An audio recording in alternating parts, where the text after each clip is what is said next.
Talk Show. Recorded live. Hello and welcome to Castle of Horror, the show dedicated to horror movies and awesomeness. This week we continue our look at the career of Wes Craven with his 2005 thriller Red Eye. Bear in mind, if you haven't seen today's movie, we're going to be talking about it from the perspective of horror fans who have. So warning, spoilers ahead. From Denver, Colorado, I'm your host, Jason Henderson, creator of the Alex Van Helsing novels. With me from Austin is Tony Salvaggio, lead singer of the band Deserts of Mars and co-creator of the comic Psychon from Tokyopop and Clockworks from Humanoids. Gonna be here in Denver for the Colorado Horror Con. Say hello, Tony. Howdy. Howdy. Also in Austin, and also having suggested the Colorado Horror Con to us and gonna be here. Drew Edwards, staff writer at horrormovies.net, writer for Rockabilly Online, creator and writer of the long-running comic Halloween Man. Say hello, Mr. Edwards. Hello, Mr. Edwards. Hello. And finally, also in Denver, as always, color commentary from the one and only attorney Julia Guzman. Say hello. Hello. Hello. Okay. According to Wikipedia, Red Eye is a 2005 American crime thriller. We're going to talk about what the heck that is. Directed by Wes Craven and starring Rachel McAdams as a hotel manager ensnared in an assassination plot by a terrorist, Cillian Murphy.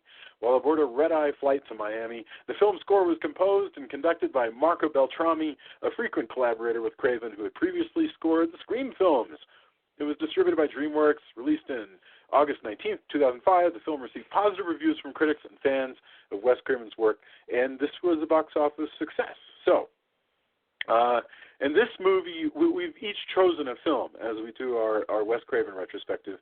This one was Julia's choice. So, Julia, why don't you kick us off? Let's get our opening thoughts. Julia, Drew, and then Tony, and then I'll throw in something if there's anything left. So, Julia, opening thoughts, Red Eye. So this is a departure from our usual horror genre, although we do plenty of departures. But it is a Wes Craven film, and so I hadn't seen it, so it sounded interesting. I thought it was really neat seeing this after having seen Scream recently, because it really got me thinking, what's the difference between a horror movie or a slasher movie and a suspense thriller like this?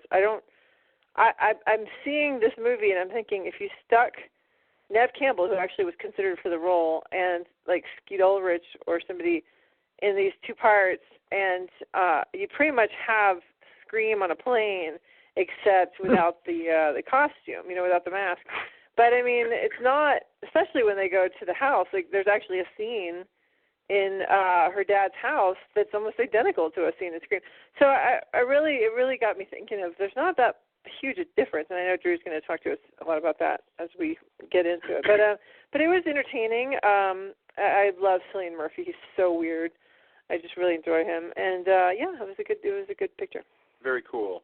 Drew, opening thoughts, and if you want to address that now, or you can address it during the actual show. Why don't you give us a preview? Let's save that for later. But I saw this in the theater the first time when it came out. I enjoy this movie. It's a lesser known Craven, which is one of the reasons. I mean, not that it's like super obscure or anything, but it's not up there with Nightmare. So I thought it's fun to discuss something that's maybe not quite as iconic as Scream or Freddy. But this is Craven riffing on Hitchcock, but in a post 9/11 tone, and I think it's interesting. And I really respect the purity of this movie. This is a very straightforward. There's not a lot of fat on this movie. It just does what it's going to do, and while it's not the greatest film ever made, it's extremely entertaining, and it just cuts along at this rapid pace, and it gets the job done. Excellent. Tony, I don't know if you've watched this movie before, but what are your opening thoughts? No, I hadn't seen it. I guess I remember seeing the poster or stuff about it. For some reason, it just didn't catch my eye when it was in theaters. Who knows? It could have been at a time when I was on crunch and didn't get a chance to see the latest Craven film. I have no idea. I think it's a solid film. It's probably, in recent memory, the least supernatural movie and it's open debate whether or not it's horror, and that's what we're going to get to. But definitely, there's no supernatural to it, whereas that seems to be kind of a common thread. So it's kind of interesting to see that. It's kind of by the numbers in a lot of ways, but it's enjoyable by the numbers. It's the same. What I usually say is the analogy is like pizza is still really good pizza, or you don't need a burger all the time with truffle oil and whatever fruit things on top. Sometimes you just want a really good thing of the thing that you like, and I think this does all of that really well. It's definitely, there are a lot of lesser thrillers out there that that try to do what this does and didn't really succeed. So while it's not life-changing, I thought it was really solid, and I thought he did a good. Carpenter did a good job creating this. Well, very good. I mean, for my part, I actually enjoyed the fact that this was the kind of movie that I watch a lot of B films from the 40s, like noir that would be like the second half of a double feature, for a lower budget, but they were usually quite competent and starred, Hollywood stars. And that's what this is. This is a straight up Hollywood thriller that was made for $26 million and ended up making like 96 because it does exactly what it's supposed to do. I agree with you. It is a very, very competent thriller, and the reason we're willing to do it here is because first of all, Drew has his theories, which we're going to get to right after I say this. But, my belief about the Castle of Horror is that we're Castle of Horror in the same way that magazine was called Castle of Frankenstein. And really, we are equipped to discuss anything that makes the hair stand up on the back of your neck, even if that just means that we really like a particular thriller. So having said all that, Drew has this whole theory about how thriller is just horror in a nice suit. So let's talk about that. Drew, you believe that there ain't no such thing as a thriller. Okay, well, I'm going to, before I get into that, this is a movie is a riff on Alfred Hitchcock, particularly the thing that I think a lot of people said is Strangers on a Train, which Strangers on a Plane, ha ha ha. But if there was ever such a thing as a thriller, Alfred Hitchcock was the guy that was making them. However, 99.9% of the time, a thriller is usually a horror movie, but there's examples of it being other things. It's usually something that they don't want to sell a particular genre as what it actually is, so Hollywood calls it a thriller. And most of the time that's the renaming a horror picture, but in some cases, as we were talking prior to recording, it can be a spy movie, it can be a crime movie. This movie has aspects of both crime films and actually slasher movies, even though this is a PG-13 movie. As Julie was saying, the final act would be right at home in any of the Scream movies, or for that matter, any of the Halloween sequels, because it's a woman being chased around a house and there's a maniac with a knife. And vice versa. She actually takes the turn. Yeah. Oh, she's very much the final girl. And yeah, she puts a lot more hurt on him than he does on her. Oh, absolutely. But again, that is very slasher movie, because you have a maniac that takes a beating and keeps getting right back up. Yeah, he doesn't. You're right. He's not supernatural, but he sure has a hard time dying, that guy. Very, very, very strong constitution on this guy. But the essential reason why I will say thriller is a pseudo genre, and this movie is either a crime movie or a horror picture or somewhere in between. But the key conceit of this movie is, what would happen if you were stuck on a plane next to a psychopath? Yeah. And that is a Tales from the Crypt scenario, if there ever was one. Yeah, no, you're right. Because when you think about it, like when you came to Tales from the Crypt, half of the things were supernatural, and half of them, and I'm thinking right now of the movie with Joan Collins. some of the elements were not supernatural at all. The one where she faces up against the killer Santa Claus, that is just a straight up, there's a psychopath loose, and he's going to come get me. You know, it even had elements of suspense. So I get what you're saying. You're saying that if you take something like Silence of the Lambs, the Silence of the Lambs horror, you know, it's a cannibal movie. It's a horror and movie. I want to do Silence of the Lambs at some point. We should probably do a Silence of the Lambs retrospective. Yeah, the Overstreet Guide includes Silence of the Lambs as a horror movie, but in many ways it plays like an FBI thriller, like a crime thriller, except for that it has, you know, the stuff that people remember is the really virtuosic, you know, bits with Hannibal Lecter in his cage and hanging that guy up to look like the Angel of Death and crime and horror are bedfellows. You know, they are related. The same way, you know, like supernatural horror and science fiction are close cousins to each other. And, you know, a movie can be more than one genre, and maybe that's one of these things when they need to market something. They're like, oh, we're not really sure quite what to call this picture. Let's call it a thriller. You know, but to me, this is like 50%, actually probably more like 60% crime movie, you know, 40% horror movie. But it's definitely suspenseful. And, you know, the Jackson Ripner character, while not, you know, there's not a whole lot of gore in this movie, he's definitely unnerving, and he's meant to be frightening. I mean, I don't think there's a couple of things. Well, let's talk about Jackson Ripner. It's a delightful who doesn't go by Jack because he doesn't want to be Jack Ripner. Right. But yeah, he's the main bad guy in here is Cillian Murphy, who and the movie sets up this sort of notion of two extraordinarily competent people, and we'll talk about Rachel McAdams in a second. She's the person who's going to be sort of caught in his web, but let's talk about him first. So the key to this movie, which is again not a very expensive film, you know, it takes place mostly in one airport pretending to be two airports and on a big airplane set, you know, with a little bit of business in the third Well, there's act. two airports. Remember, there's oh, that's right. It's LAX Ontario LAX and Ontario, California. No, Ontario, yeah, that's Canada. true.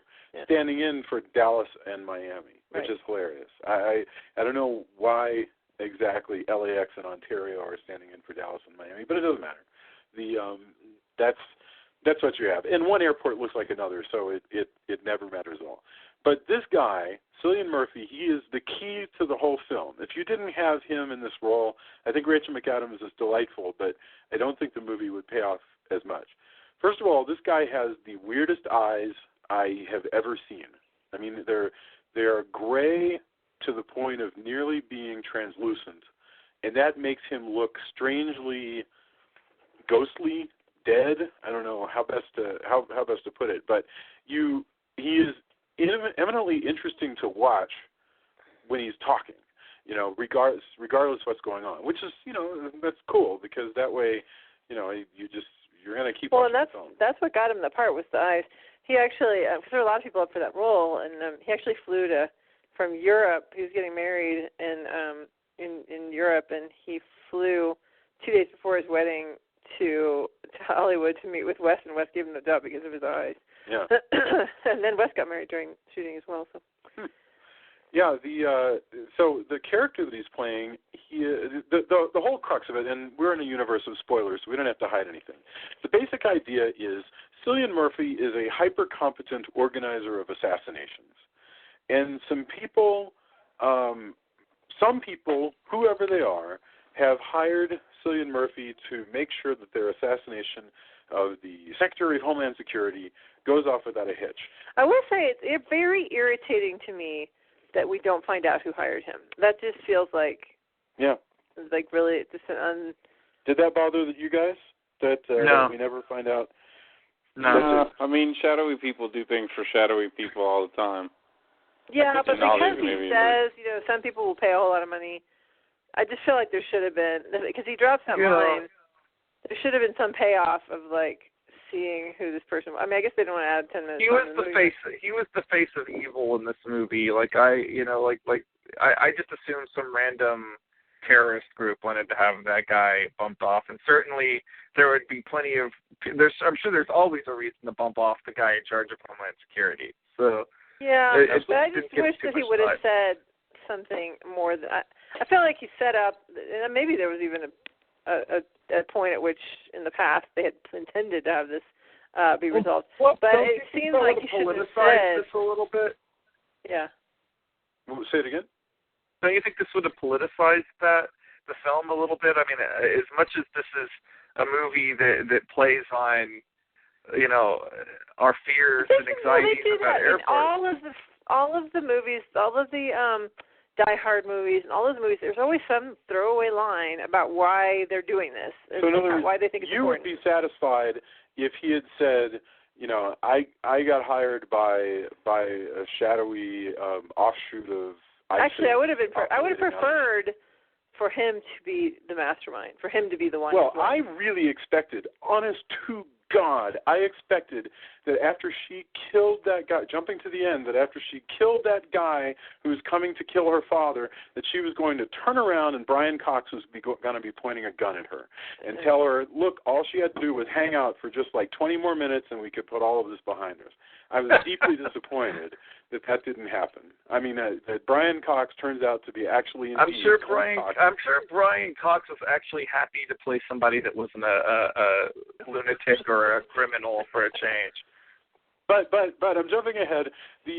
So Joya, you're saying just a line saying either if he had said, I think if he had said, this guy has been like a hypocrite, blah blah blah. Whatever, some little thing about how he's all about, America. Apparently the guy who she runs over with the car yells out America as he's flying through the air.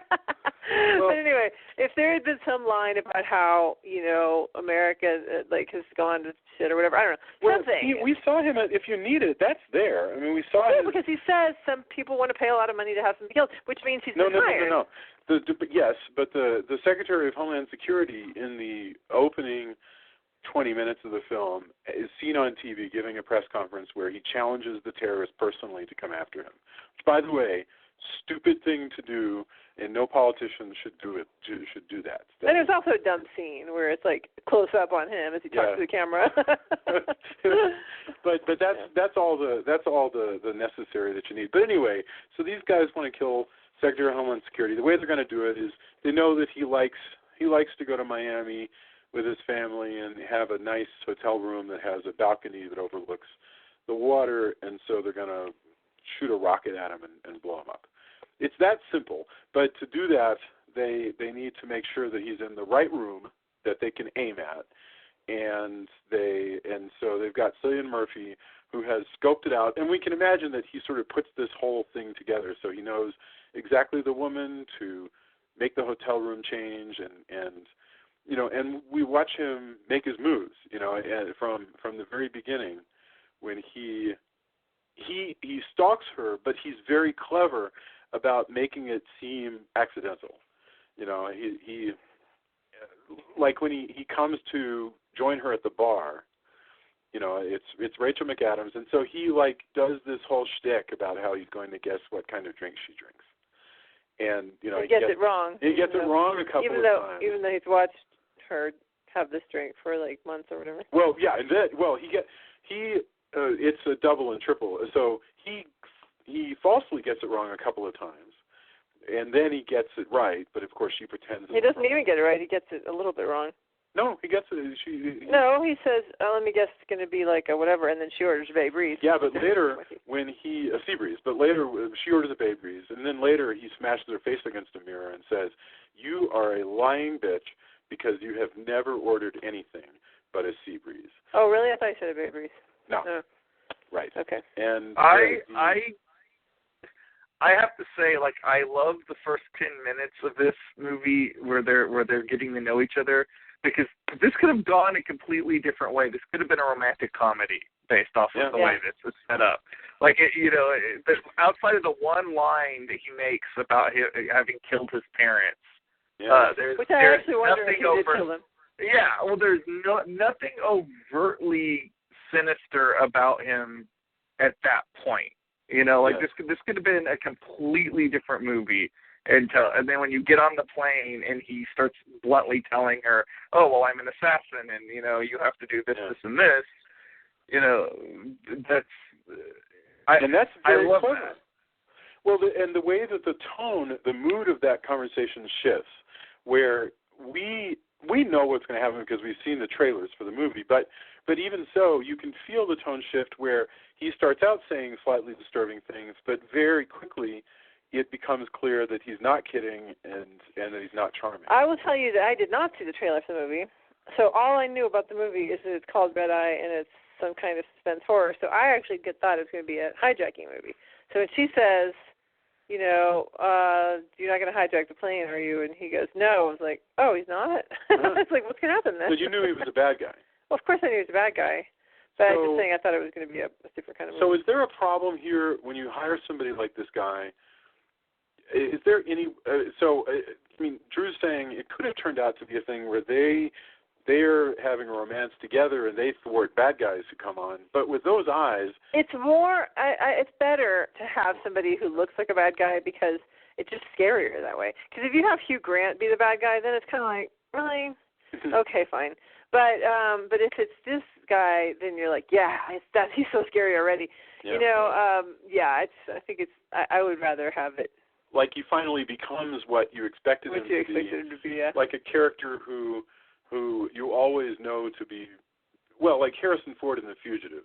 You know, we know Harrison Ford as clean-shaven and shaggy-haired, and so we have to fuss with him for like half an hour before he shaves off the stupid beard and cuts his hair, and then he becomes the Harrison Ford that we know and love. We're just going through the motions. And I will say, like you said, since there is a preview, we know he's going to be a bad guy. It's not that big a deal. But if the idea is to have it be a surprise, then yeah, you need to have a wholesome guy. Like I always say, whenever I watch Law and Order in the past, you always know who the bad guy is because it's always the well-known actor. Like any actor that you recognize that turns up, you're like, oh, that's the bad guy because they're going to come back to that person and it's going to be a couple of times it'll be a red herring person, but they'll still be in it again. But that's in this case, if the idea was we don't want you to know who the bad guy is because it's going to be a twist, then you need somebody who doesn't look like Cillian Murphy. But he's the bad guy from the beginning. Yeah.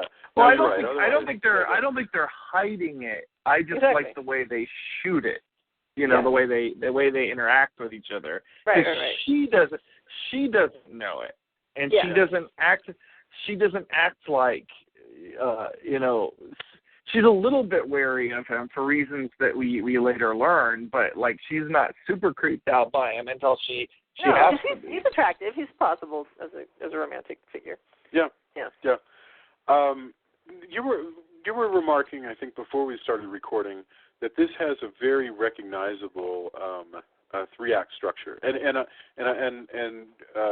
Drew or Julia or whoever wants to lay it out for us.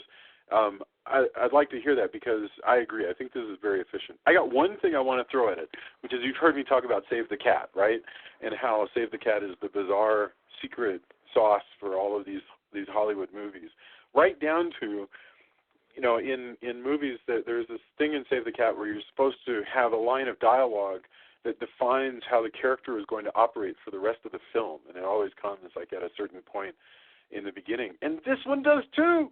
There's the beginning where like very early on, Rachel McAdams suddenly gives you a motto for some bizarre reason. Her grandmother gave me a motto: always look forward, or whatever, and that's how she's going to be defined. Which explains why at the end she's not bothering to go back and fix anything that could be fixed with a phone call. She's going to keep going forward. But yes, act structure. Lay it on me. How does it work? Oh, sure, I'll do it. Well, you have the beginning in the DFW airport where she's leaving her grandmother's funeral to go back home to Florida. It sets up all the characters. It sets up her employee at the hotel. It sets up her father, and it has the two of them meeting while in line to get on the plane.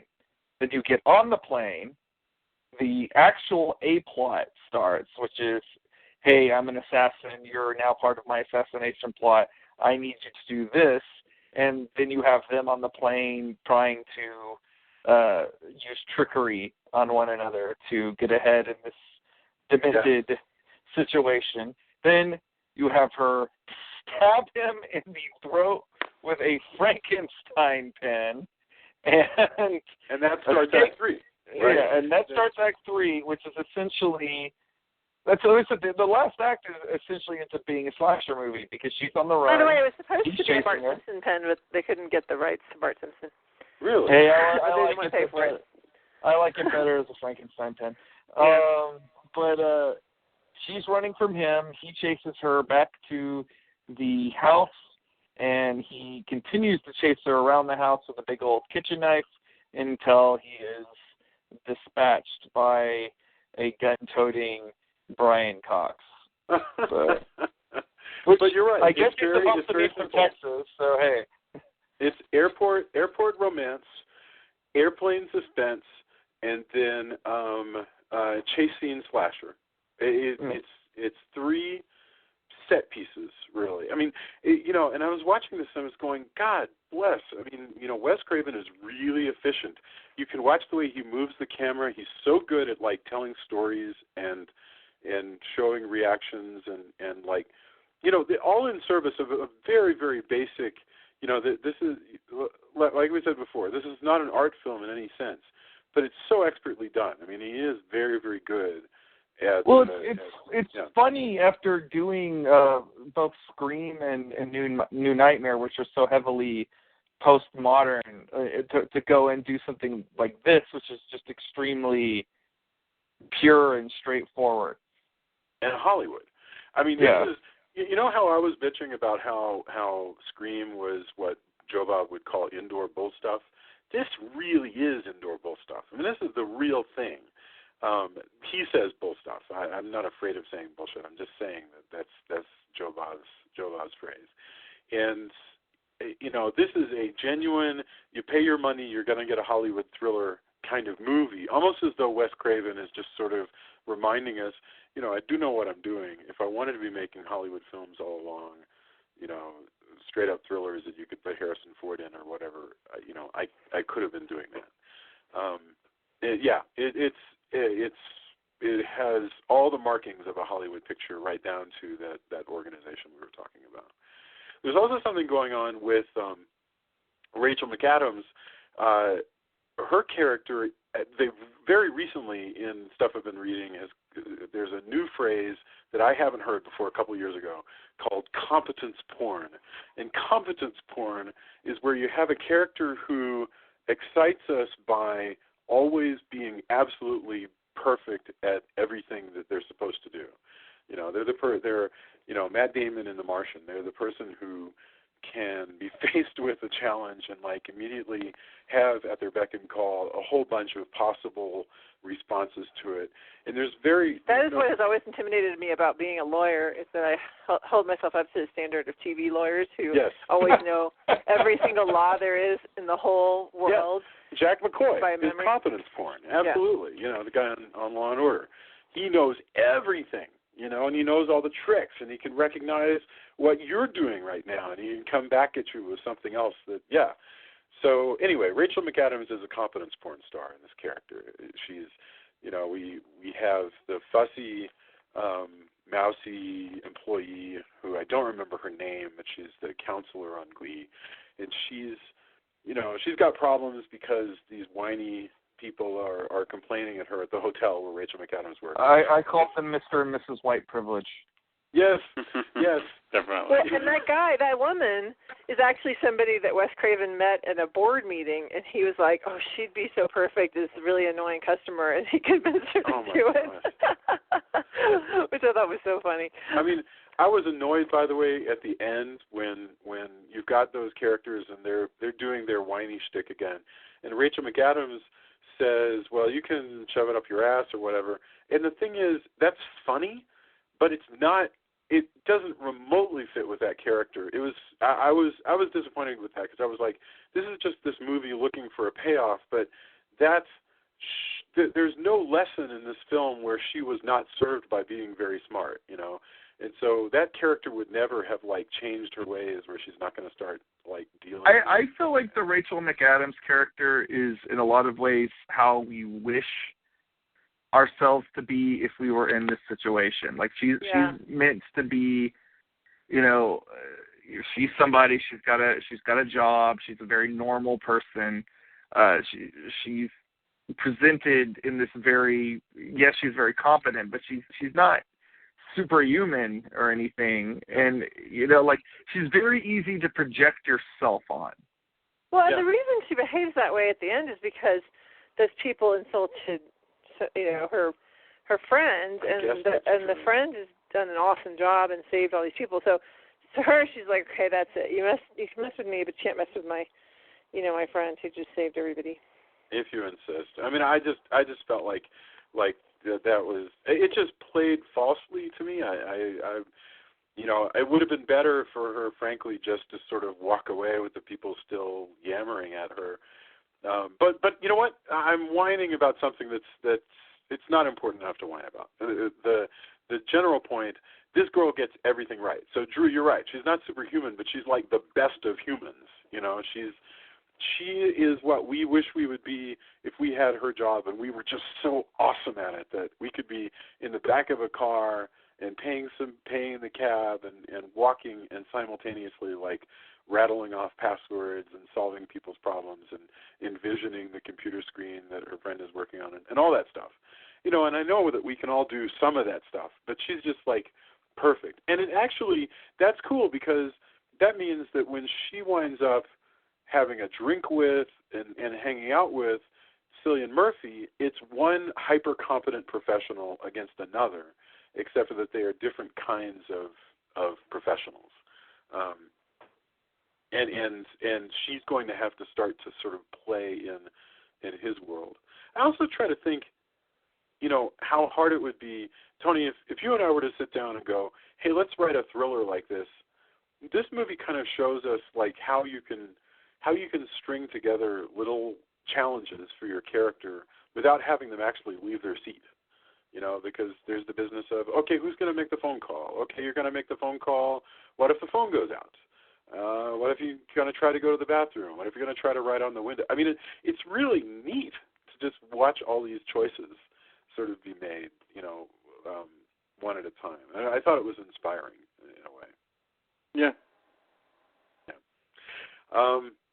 So let's see. We talked about. What did you think of the reveal that she was a rape victim? Oh God. Why? Oh God? Why do you say it like that? Because I that's another thing that we didn't need more character for this girl. Is that? I liked it, but I Okay. What do you think, Tony? What? What did you think about her being a rape victim? I don't know. It's so, I guess it doesn't exactly come out of left field, but it's like, it could have been anything. I mean, it's a trope a lot of times used to, hey, I took charge and I do this and now I'm going to stab you in the throat, I guess, in this. There's a reason, you know, it adds an extra reason on why she does what she does, why she finally stands up. I don't know. To me, it's neither here nor there. I mean, it does. I don't think it adds or detracts, if that makes any sense. Like, it is a good, you know, it's a way to have her gain the confidence she has to finally just like, I'm going to take charge and do this. It serves the plot.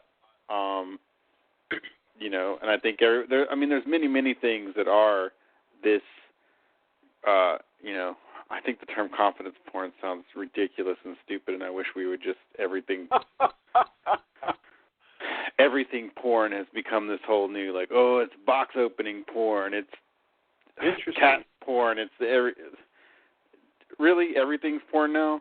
But I like this phrase, confidence porn. You say that like that's a bad thing, Tony. No, I know. It's just supposed to have. It seems like such a lazy term, I guess. You feel like it's too much of a cliche. If people enjoy a thing, now the thing is porn. No, that's where we're at. I get that complaint, but anyway, really okay, but I think that's a stupid term, but whatever. That's neither here nor there. I just think that, like, I don't know. I mean, it gives. It could be anything. I mean, she could have just been attacked. You know, there's any number of ways. I'm glad they didn't have some really graphic flashback or something like that. You know, some people will probably. I don't know. For some people, I guess maybe it's like it will be like, whoa, I didn't want to relive that. And other people, they're like, hell yeah, I wish I could, you know, by proxy stab this person in the throat, you know? Yeah. So I don't know. For me, it's a plot that's used a fair amount, sometimes more effective than others. I didn't find it offensive myself. I didn't think it, you know, added a whole lot to the movie. But I mean, I'm speaking as just a dude. Like, I never had anything remotely like that happen, so I can't tell you, you know, what the ramifications would be, or even if, you know, how it would affect somebody who's actually been through that. So that's hard for me to say. But I just, you know, it's in the plot. It was a little bit out of left field. I mean, they do show the scar, but again, that could have been any kind of attack. I don't know. It's such a cliche, though. I mean, I know that's what you said. Yeah, about it being just a common trope, and it's showing up all the time. I mean, but what's messed up though is that it's common enough because it's plausible, and that's truly horrifying. I mean, if you want to talk horror, that's true. Like the fact that we're like, yeah, I guess that could happen, instead of being like and being shocked that in fact this person has been through a trauma that isn't as commonplace. That's the horror. That's the really messed up part. About our society. That's not cool at all.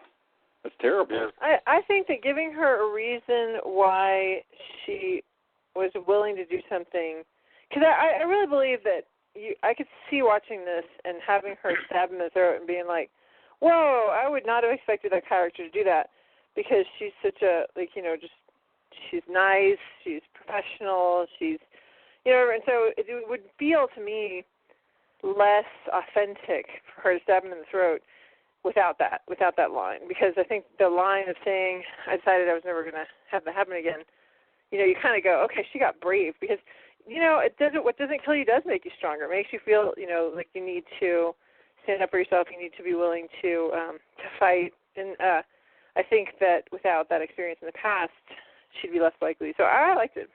Okay. Yeah, I'm with Tony. I didn't know what to make of it, but okay, I'll accept that as a perfectly plausible character trait. I think we should be careful as writers. If I were to come to you and I would say, hey, I'm creating this female character, and I think I'm going to give her a backstory of being a sexual assault victim, so that gives her. Did they say she was sexually assaulted? Yes. They don't outright say it, but it's incredibly implied. She says he held a knife to my throat the whole time. The whole time. Oh, right. Yeah. You know, and so if I say I've got this thriller, I'm going to go 80 minutes into the thriller. I've shown she has a scar, and she's going to stop and have a monologue.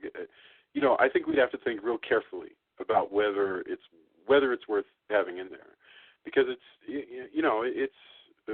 Tony's darn right. It's powerful medicine to just be throwing in, and I don't know. I might have taken it out only because it's powerful medicine, and you know, it always runs the risk of overwhelming the film. Just like I do really like the character interaction in this, though, because he's like. No, I agree totally with that. Well, yeah, it's like she was like, I learned something, or I said something to myself that day, and he's like, well, that it was beyond your control, and she's like, well, I'll never let something like that happen again. And I love, like, you get both of their, that sums up who the two of these people are and their worldviews very nicely in that one moment. Okay, he also has written her off in a big way, you know? Yeah. Like, I mean, that makes it, you know, in a way where you're like, he's like, whatever, and definitely does not expect to get a pin in the throat. Yeah. It's just awesome. That's amazing. When they suddenly just amp up the violence at that point, she stabs him with a pen, and I mean, holy God, ugh! I mean, in my mind, you can just hear the cartilage going, you know. Well, but then it's the whole business of it's not life-threatening because it's your windpipe. How is that not life-threatening? Don't you kind of need your windpipe a little bit? Well, any kind of tracheotomy thing, like I watch a lot of horror movies. There's something about tracheotomy stuff. There's a few things that get me every time. Yeah. And that's one of them where I'm just like, oh, no, I don't know. Yeah, the fact that he has to, like, cover the trach spot to talk, which is such a great detail to work into this thing which essentially half an hour of just chase scene, and we're still working in bits, like the fact that he has to do the cover. And he well, and that's nice, but it's a nice thing, too, because he can't call out. Like, he can't call his buddy, he can't yell anything because he can't talk. So it's a good tool, and then she steals his phone on top of it. Do you think she was trying to kill him, and just failed? No. Or do you think I don't think she wants to kill him. I think she wants to. I don't know. I don't think. Well, I don't know. I think it worked out that way, but I don't think that was her very clever plan. I don't think she. Yeah, I guess right. Because she did kill that other dude. Yeah. So no, I think she's in it. You know, she does what she can. It sucks that she didn't kill him. She definitely meant to kill him. Like, I don't think there's any like, oh man, I wonder if I should be nice enough to just make him mute. Like after defending her dad. Like, no, that's the definite. It's unfortunate for her. You know, it's good for the viewers because we get more movie. But it's unfortunate for her that it didn't outright just blood just pours out and he dies. You know. It's funny though, like you were talking about how that's like hard to watch. It's so bloodless compared to Craven, a lot of Craven's other movies. But this makes that really makes me wince as well when she does that. Well, it's bloodless compared to the extremely bloody comedy that Sandra Bullock movie where she's a cop and she botches this emergency tracheotomy. Oh, really? Like, that's super bloody, and it's a comedy. Like, it's played like, oh, no. I should point out there's also a scene like this in The Legacy when Roger Daltrey gets an emergency trach to try to deal with a chicken bone. And it doesn't work, but, I mean, he bleeds like crazy. There's like oh, no, it's a messy, I think, Yeah, I think it's silly that there's, but it's okay because maybe there's all blood all down his neck because he borrowed a scarf, he made an ascot out of it, and the ascot of evil. The ascot of evil. Yes, absolutely. If this were, I think it's possible that where you would normally expect this movie to go is that he might very well die here, but now you would reveal the real bad guy. I said earlier I thought it should be Brian Cox. And it could have been.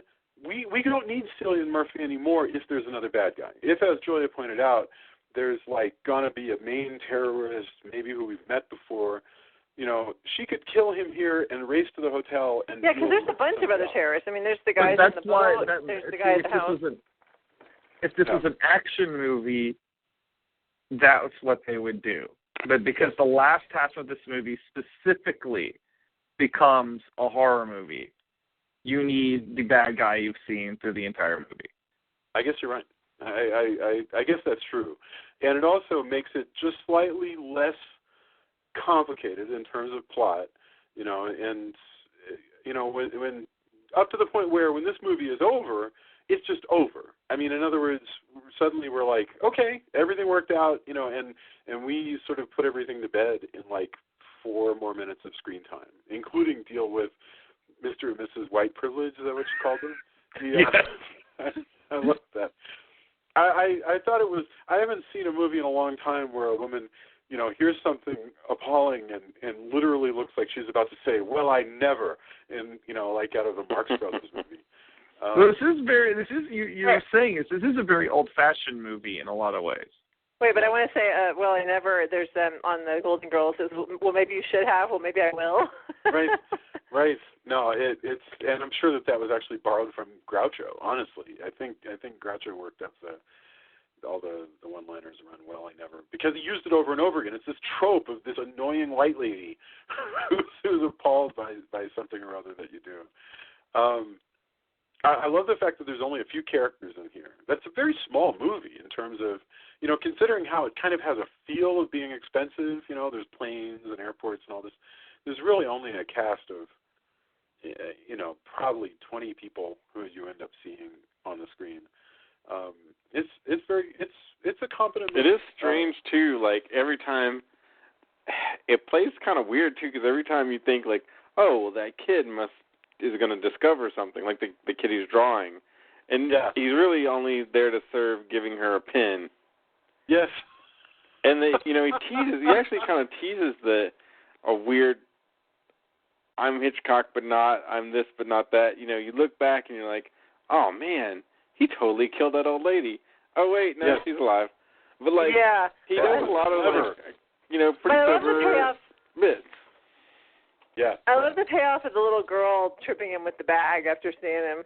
Yeah. Push her into the thing. That was cool. I like the flight attendant garbage or trash or whatever. Trash. Yeah. Trash. That's nice.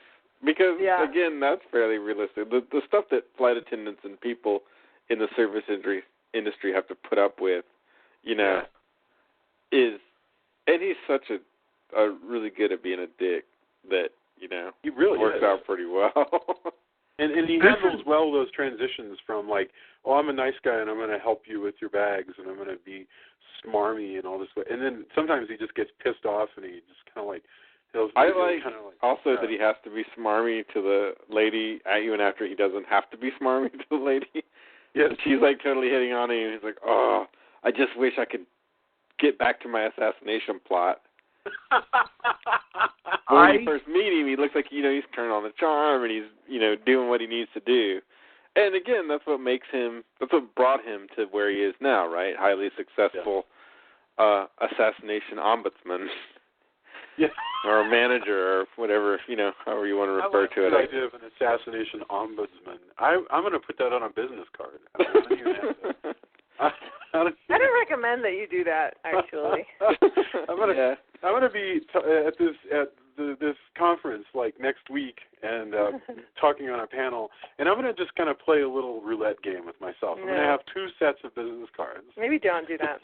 good Actually, luck being when that you Halloween, have to get on the plane. Good luck when you have to get on the plane if they search your bags and find the assassination ombudsman card. Says, well, Jason was going to be at Denver HorrorCon, but instead he's in Guantanamo Bay.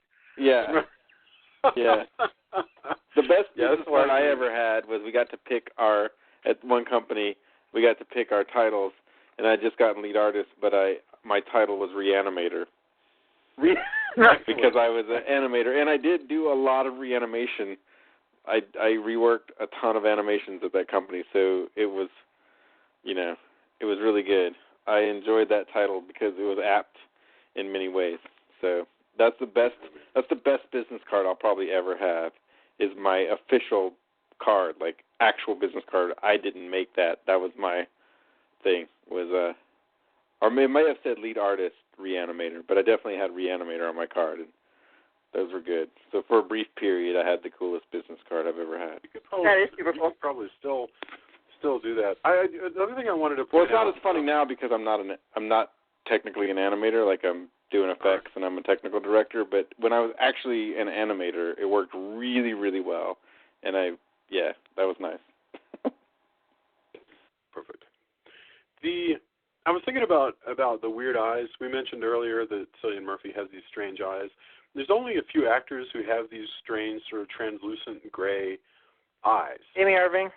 It wasn't Amy. Did Amy Irving have them? I know Meg Foster had them. Oh yeah, Meg Foster. Yeah. Meg Foster, who whenever she shows up, just looks astonishingly weird, and it's because of those see-through eyes.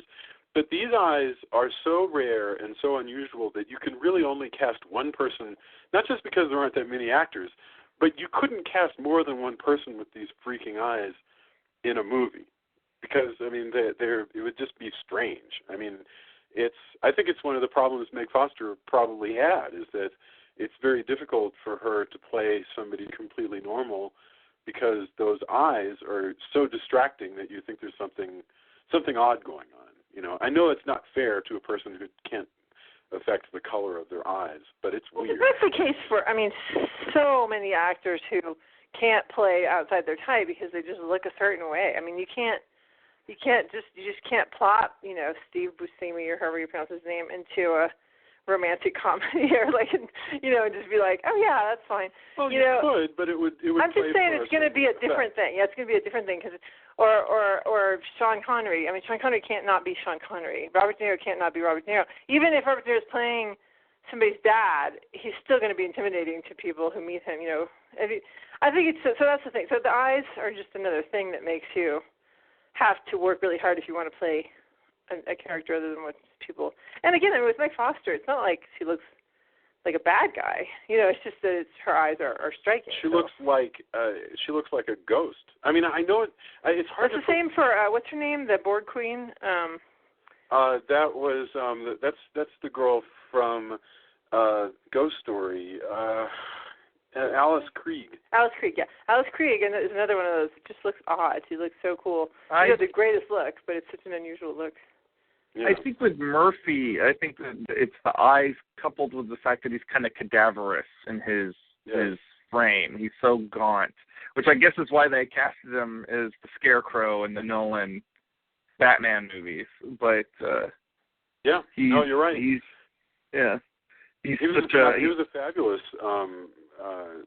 Scarecrow. I mean, in fact, I wish we'd seen that character more. Although he did come back, but I mean, yeah. He's the only character other than Batman that he's the only villain anyway that's in all three of them.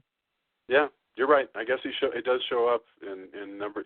In fact, he has a good bit in number 3 because he's having his little trials. So, yeah, no, you're right. That was cool. We should probably wrap up and get people's final thoughts and then endorsements. So, all right. This has been a strange departure. So, final thoughts, same direction as before. Joya, Tony, Drew, and then I'll go. Joya, final thoughts, Red Eye. Well, like I said, I really enjoyed it. I love suspense thrillers. I do see them as different from horror because I would never say I love horror, and I always say I love suspense thrillers. So whatever the difference is, that's where I fall on the line of liking or not liking is wherever that difference is.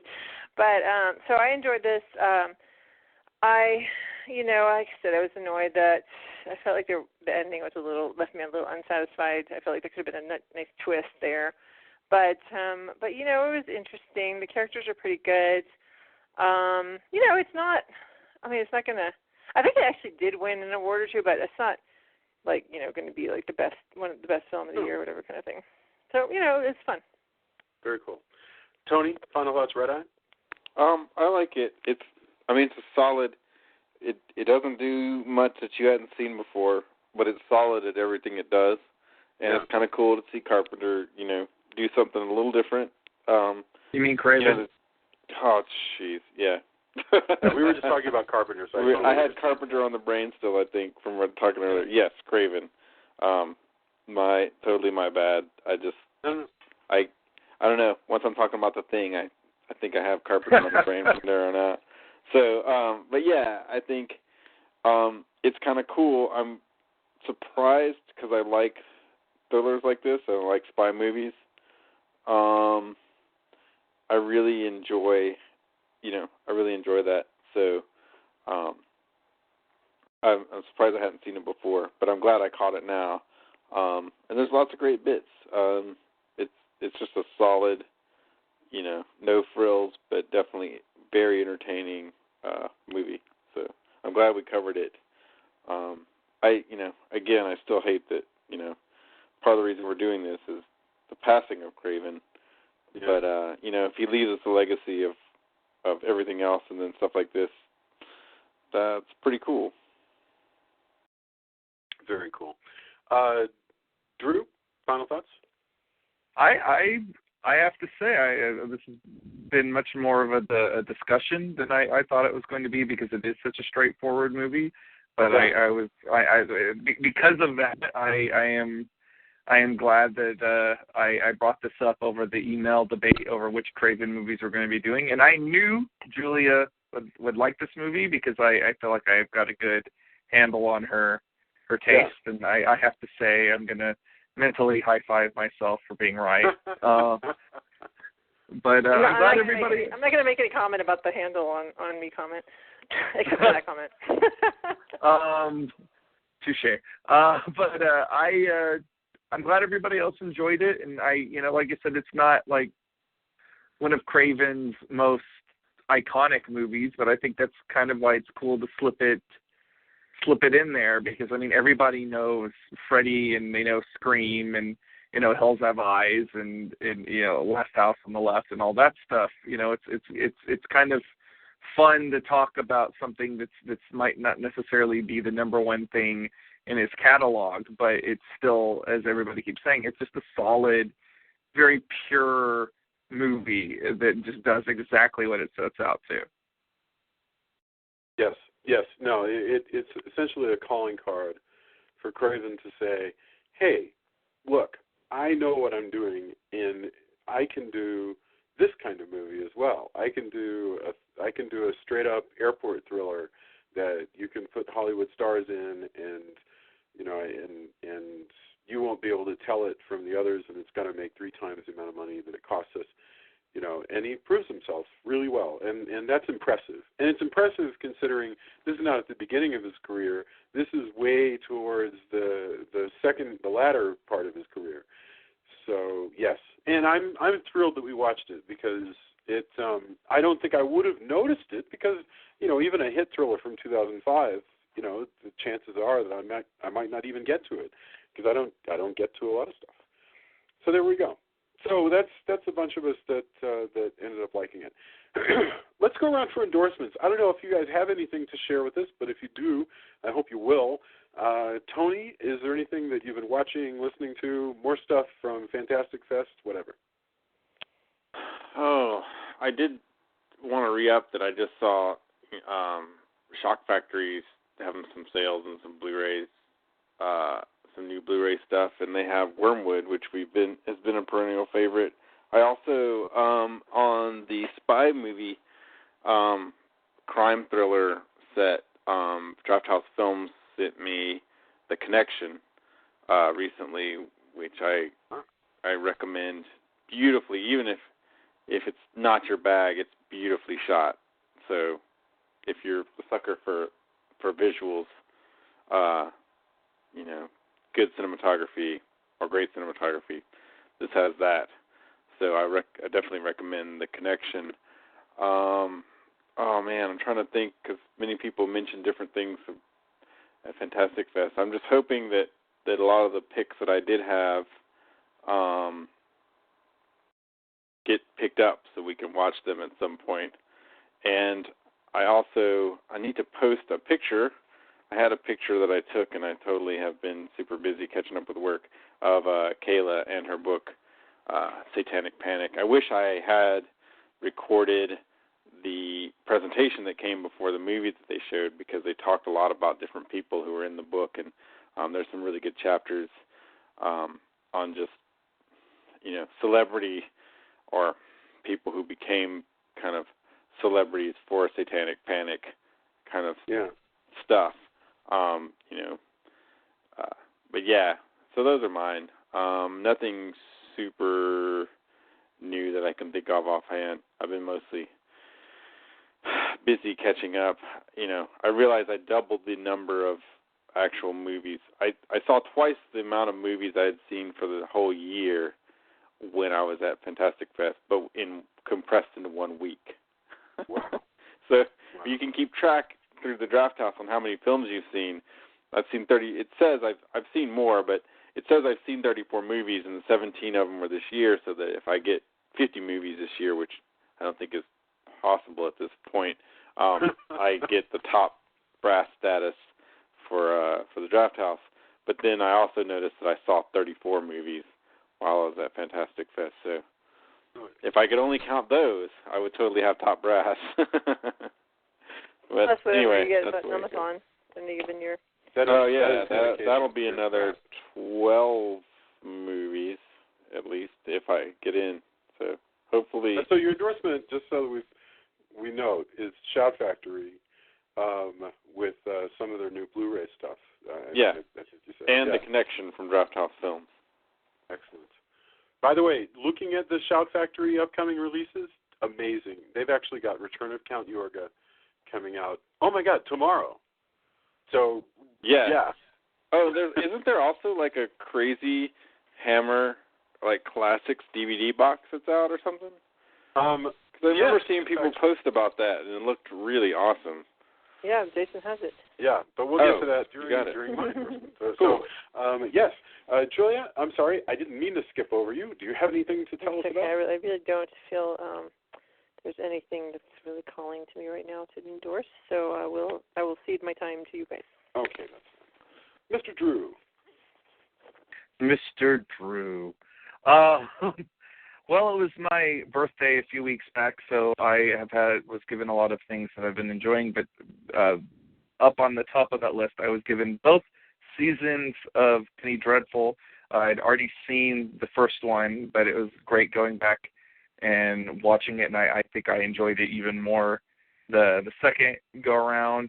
And season 2 is actually even better than season 1, and if you are a fan of Hammer, if you're a fan of the Universal monsters, if you're just a fan of Gothic literature, there's just so much to like about this show, and I think it's probably the best show of its type on TV. I mean, like, I watch a lot of genre television a lot of the times because I'm at the mercy of whatever is on Netflix, but like it's sort of like everything else is. Even when it's really good, it's sort of like a cheeseburger, and this is like getting a really, really nice, dry-aged, grass-fed ribeye. You know, it's just it's got really good actors, it's got good costumes, it's got good special effects. The writing is good.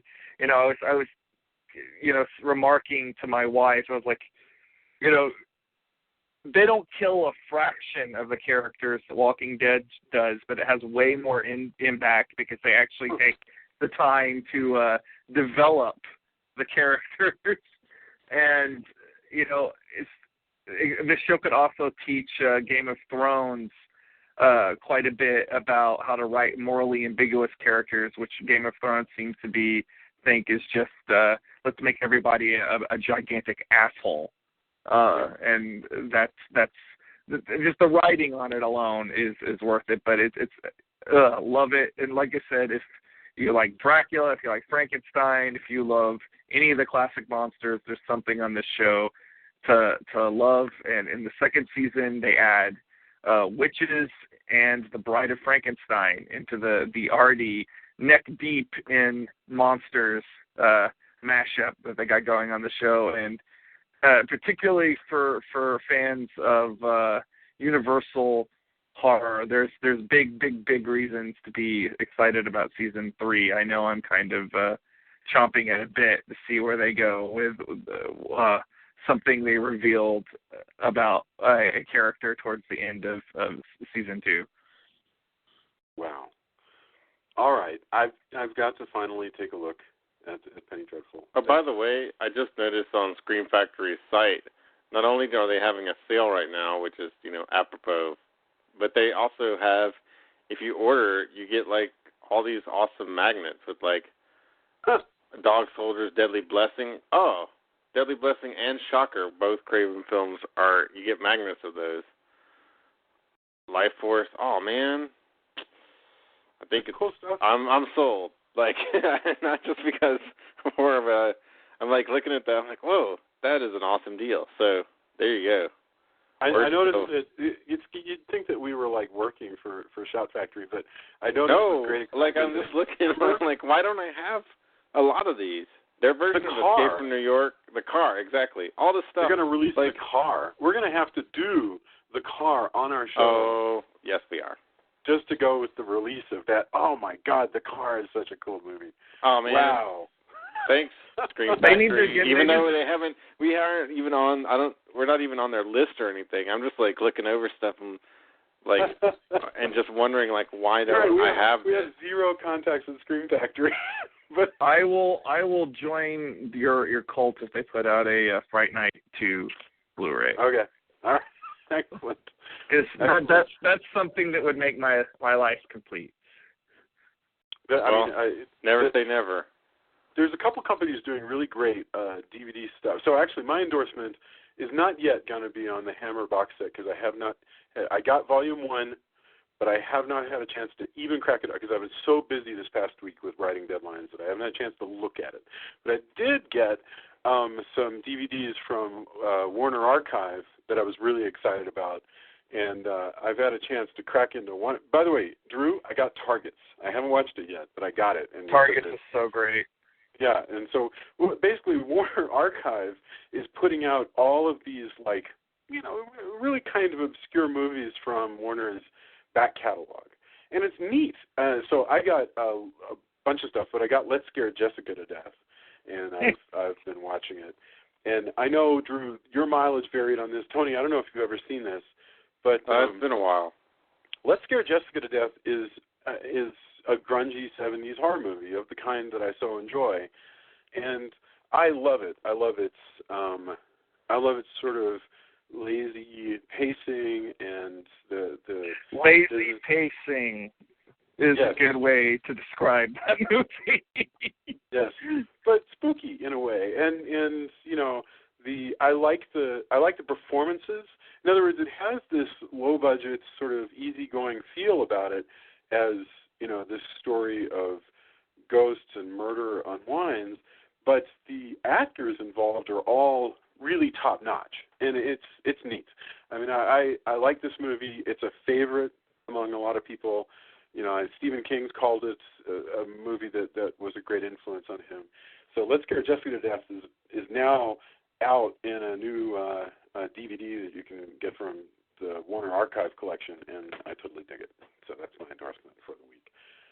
Is hippie horror that we did not happen to hit on in our retrospective. All right, that is it for the week, and we are actually taking next week off, but we will be back for Halloween weekend, which will be we'll all be in Denver, or at least a bunch of us will be in Denver. I think we'll all be in Denver plus Jamie, in fact. Yeah. And at some point, I don't know when, we are going to be doing our live podcast. We're going to be discussing Nightmare on Elm Street, so be part of this retrospective. We'll be also recording it and putting it up as an MP3, but we're going to do it live at the Colorado. Is it going to be weird for everybody to be doing this face to face? That's something I've been thinking about. I mean, it'll be weird that I'm wearing clothes. Shut up. Secret reveal. Somebody else said that. No. Let me go get the coffee. Let me go get my coffee. Has a whole new connotation now. Yeah, if they have coffee there, I'll have to like go. That would be so funny if there was like a coffee pot like across the room, and you're like, okay, all right, I'm gonna go get my coffee. I think it'd be funnier if there's like a Starbucks down the hall. We need to prepare. Oh man, if there's we can only hope. Actually, the listeners don't know because that always happens before we start recording. Oh, that's true. Yeah. See, we always start this recording. We chat. We talk. Julia or Tony usually are the responsible ones and say, okay, we need to get to work. And so I'll go, all right, then let's go. Is everybody ready? And they go, yes. And then I go, okay, I'll be right back. I'm going to go get some coffee. And then we all groan. Yeah. Does that mean we won't get to Shocker until after? Actually, maybe you're right. We might have Shocker right before the show. So because we have, because it's what's today? You're right. Shocker is 10/26. You're exactly right. I'm sorry. Oh, so we're going to have 2 in 1 week. We're going to have 2 in 1 week. Whoa. Well, everybody. I mean, if you're going to do it, do it. Yeah.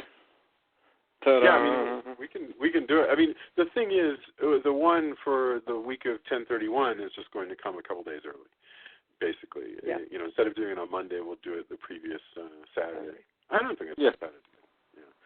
Awesome. So anyway, but we're taking next week off because Joy and I are going to be. I'm saying it. We're going to be at Disneyland, man. We're going to Disneyland. We're going to go to the Mickey's Halloween party because that's what you do. And darn, why couldn't we also join you to go to Disneyland? I know. You can. Actually, yeah, you know what? Hey, Adam. Actually, our on location correspondent Adam will be there with us at Disneyland. See, there you go. I will be there. Impromptu. I'll be there in spirit, hanging out with Walt Disney's frozen severed head. Yes. I've always heard that he's one of the animated heads singing the little stone animated busts in Haunted Mansion. So see, now all I picture is the head flying like one of those vampires where the head can detach with the viscera. From Malaysia? I think that thing is called. Oh, I don't remember. It's like a monongologue or something. It's. Yeah, but now all I'm picturing is the Disney's vampiric severed head flying through. Disney. There's I think it's in one of those it's in one of those Sammo Hung. I can't remember which one of them, but it's in one of the Sammo Hung horror movies. Yeah, Spooky Kind. Yeah. Yeah, Adventures of a Spooky Kind. Yes. Jesus, the useless. Now apply that. Now picture that head flying around in that movie as Walt Disney's. Perfect. Yeah. Don't let it get you, Jason. Is what I'm really saying. Beware. Don't get attacked by Disney's flying head, because it could happen. Yeah, the levitating flying head. It could happen running around to like you. Exactly. I want script approval. All right. Thank you, everybody.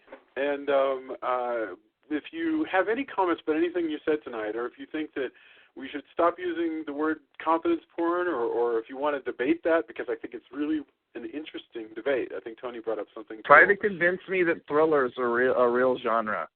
Yeah. Let's do that. Any one of those things. Come on to our Facebook page, and we want to hear from you. Tell your friends about the show. If you're in Colorado, come to the Colorado Horror Con. We want to see you. And that is it. Thank you very much. Have a fantastic evening, and we'll talk to you soon. Bye. Bye. Good night.